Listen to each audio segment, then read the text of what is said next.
नमस्कार शेतकरी मित्रांनो, मी दीपक जाधव, नाशिक, महाराष्ट्र राज्य हवामान साक्षरता अभियानात सर्वांचे स्वागत.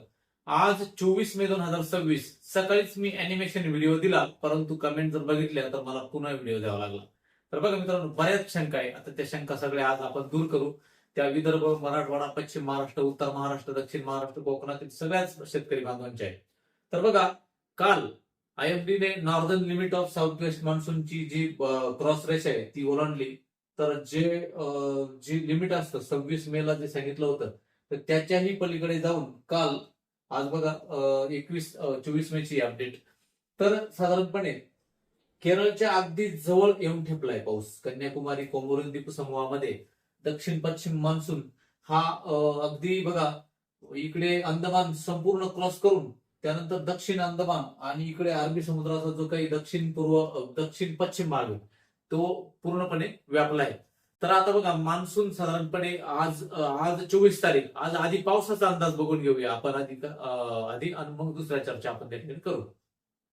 आजची तर करंट सॅटेलाइट इमेज जर तुम्ही बघितली मित्रांनो, तर बघा साधारणपणे या भागात इथे एक कमी दाबाचे क्षेत्र आणि पावसाचा दायरा तिथे दिसतो. म्हणून साधारणपणे कोकण किनारपट्टी संपूर्ण अगदी पालघर पासून ठाणे, सिंधुदुर्ग, रायगड, रत्नागिरी या भागात, त्यानंतर इकडे धाराशिव, सातारा, सांगली ह्या भागापासून तर पूर्ण नाशिक पर्यंत असा जो आहे ढगांचा दायरा आज सकाळी दिसतो. आज 24 तारखेला कुठे कुठे कसा पाऊस पडेल आता बघूया. तर आज बघा, आज 24 तारीख मित्रांनो, महाराष्ट्राच्या मॅपनुसार जर बघितलं तर बघा, पश्चिम घाटावरती कोकणातील जिल्हे पालघर, ठाणे, रायगड, रत्नागिरी, सिंधुदुर्ग हे जे आहे पश्चिम घाटावरती ह्या जिल्ह्यामध्ये हवेचा वेग जास्त आहे. त्यानंतर धुळे, नंदुरबार, नाशिक, अहिल्यानगर, पुणे, सातारा, सांगली, कोल्हापूर या पश्चिम घाटावरच्या 7-8 जिल्ह्यांवरती हवेचा स्पीड हा 40 ते 50 किलोमीटर प्रति तास इतका आहे. काल देखील ह्या भागामध्ये जोरदार पाऊस बऱ्याच ठिकाणी झाला. आणि जळगाव, संभाजीनगर, त्यानंतर जालना, बीड, धाराशिव, सोलापूर या भागात देखील हवेचा स्पीड आहे. तर आता मित्रांनो बघा, जो एक पावसाने एक पॅटर्न पकडलेला आहे की पाऊस हा पूर्व भागात होतो. या पश्चिम घाटावरच्या जिल्ह्यात पूर्व भागात पाऊस होतो. तर याचं कारण काय ते जाणून घेण्याच्या आधी आपण पावसाचे अंदाज बघू आज. तर बघा, आज जर बघितलं दुपारनंतर नाशिक जिल्हा, धुळे जिल्ह्याचा काही भाग, नंतर जळगाव जिल्ह्याचा देखील काही भाग, नाशिकचा भाग, अहिल्यानगरचा बराचसा भाग, त्यानंतर तो सरळ पट्टा सोलापूरकडे येतो आणि धाराशिवचा काही भाग बघा ह्या भागात शक्यता. त्यानंतर सांगली, कोल्हापूर, सिंधुदुर्ग, रत्नागिरी, सातारा, पुणे, रायगड, ठाणे, पालघर आणि नाशिक या संपूर्ण बेल्टमध्ये हा जो मी ड्रॉइंग केलेला बेल्ट आहे याच्यामध्ये आज पावसाची शक्यता या दुपारनंतर आहे. परंतु बघा मित्रांनो, ह्या शक्यता कशा बनतात की दुपारनंतर इंटेन्सिटी तयार होते, हवेचं स्पीड जास्त आहे. आता काय होतं, मागच्या वर्षी जो पाऊस पडला, मागच्या वर्षी हवेचं स्पीड खूपच कमी होतं आणि डिप्रेशन स्ट्रॉंग होते. यंदा सिस्टम ह्या दूर आहे आणि हवेचं स्पीड खूप असल्यामुळे काय होतं की जो इंटेन्सिटी जी पावसाची बनायची दुपारनंतर ती विरळून जाते, म्हणजे कमी होऊन जाते. तर या भागात आज पावसाची शक्यता चांगल्या दिसतात, कारण या ठिकाणी एक कमी दाबाचे क्षेत्र, लो प्रेशर एरिया बंगालच्या अरबी समुद्रात असून तो त्या बाजूला जातोय. परंतु आज सकाळपासूनच रडारवरती या ठिकाणी हवे ढग मोठ्या प्रमाणात दिसून आले.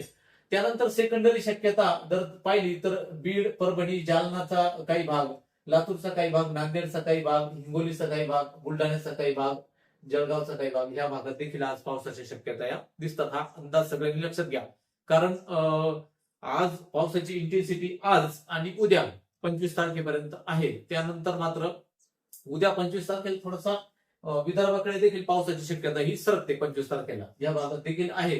परंतु आजचा अंदाज लक्षात घ्या, नाशिककडे, अहिल्यानगरकडे दुपारनंतर पावसाच्या शक्यता या चांगल्या पद्धतीने बनताना दिसतात. परंतु सगळ्या मित्रांचा एक प्रश्न आहे, तो आपण आता बघूया. आता बघा, शेतकरी मित्रांचा प्रश्न आहे की विदर्भ आणि मराठवाड्यातल्या शेतकऱ्यांनी विचारले की भाऊ धूळ पेरणी करू का.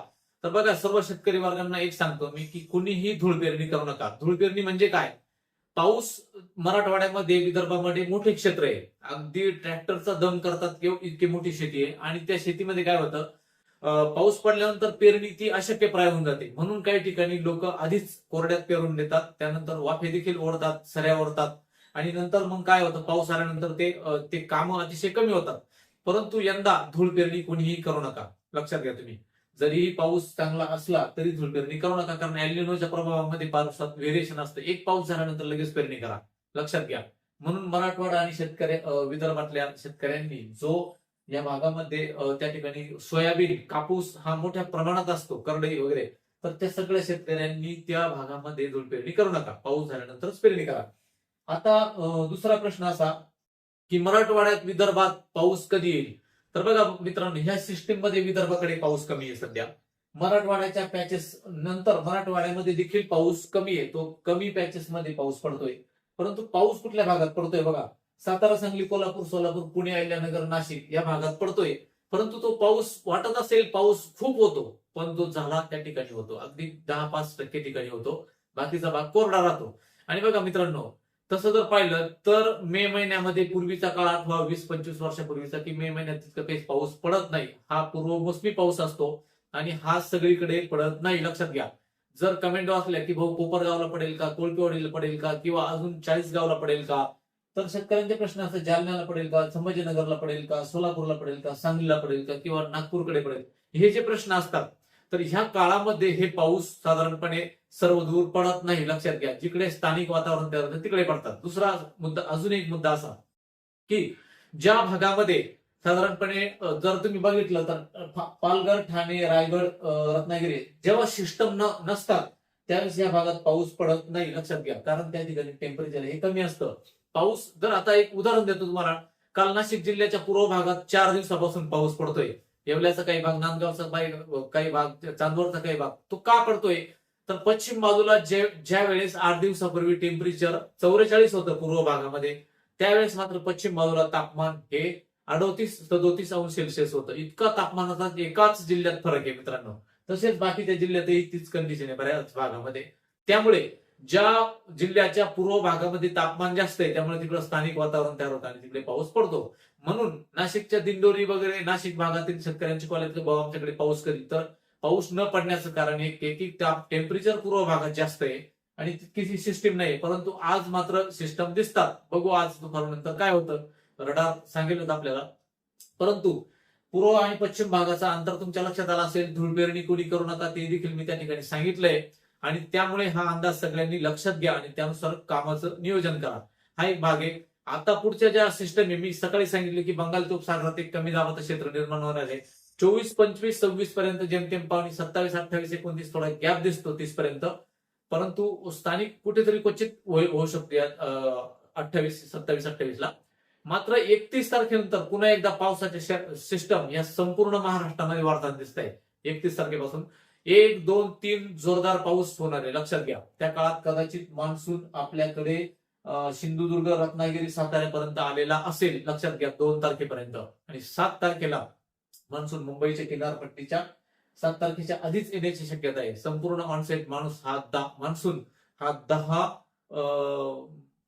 जूनच्या आसपास संपूर्ण महाराष्ट्रात मान्सून ऍक्टिव्ह होईल. त्या काळात सर्वदूर पावसाला सुरुवात होईल. हा अंदाज सगळ्यांनी लक्षात घ्या. आज बऱ्याच ज्या शंका होत्या त्या तुमच्या शंका मिटल्या असतील. हा अंदाज सगळ्यांनी लक्षात घ्या आणि त्यानुसार कामाचं नियोजन करा.